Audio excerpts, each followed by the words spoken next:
বর্তমান যে প্রধানমন্ত্রী আছে তার কাছ থেকে আমরা শুনেছিলাম উনি তার নির্বাচনী প্রচারণায় হা ভোটের পক্ষে উনি ভোট চেয়েছিলেন, কিন্তু আজকে আমরা একটি মুনাফিকি দেখতে পাচ্ছি।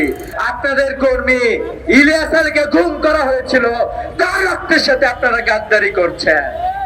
আমরা বলতে চাই বাংলাদেশের গণমানুষের ম্যান্ডেটকে আপনারা এভাবে ছুঁড়ে ফেলতে পারেন না।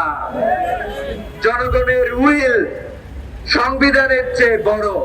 জনগণের আকাঙ্ক্ষা অনুযায়ী বাংলাদেশের সংবিধান রচিত হয়। অতএব এ ধরনের ডিস্ট্রাকটিভ কার্যক্রম থেকে আপনারা ফিরে আসবেন সেই প্রস্তাব রাখছি। আমরা আরো দেখতে পাচ্ছি গুম প্রতিরোধ যে অধ্যাদেশ ছিল সেটিও বাতিল করার চক্রান্ত চলছে। মানবাধিকার যে অধ্যাদেশ ছিল সেটিও বাতিল করার চক্রান্ত চলছে। আমরা বলতে চাই আপনারা শহীদের রক্তের সাথে গাদ্দারি করছেন। আপনাদের কর্মী ইলিয়াস আলীকে গুম করা হয়েছিল, তার রক্তের সাথে আপনারা গাদ্দারি করছেন।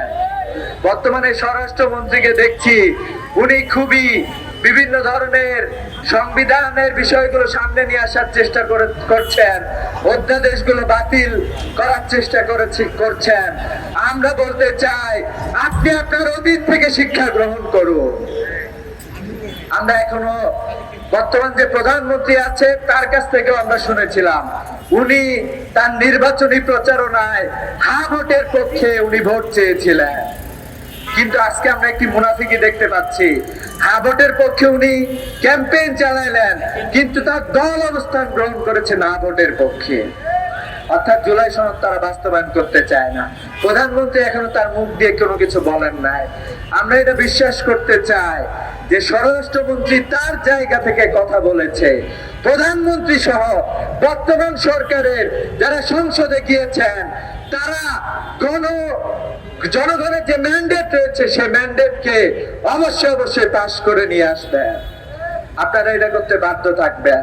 আমরা স্বাধীনতার এত বছর পরে আমরা একটি সুন্দর বাংলাদেশ চেয়েছিলাম, যে বাংলাদেশে তরুণরা শিক্ষার অধিকার পাবে, যে বাংলাদেশে উন্নত শিক্ষা ব্যবস্থা থাকবে, যে শিক্ষা ব্যবস্থার মাধ্যমে উন্নত নৈতিক মানবীয় চরিত্রের মানুষ তৈরি হবে এবং যোগ্য মানুষ তৈরি হবে।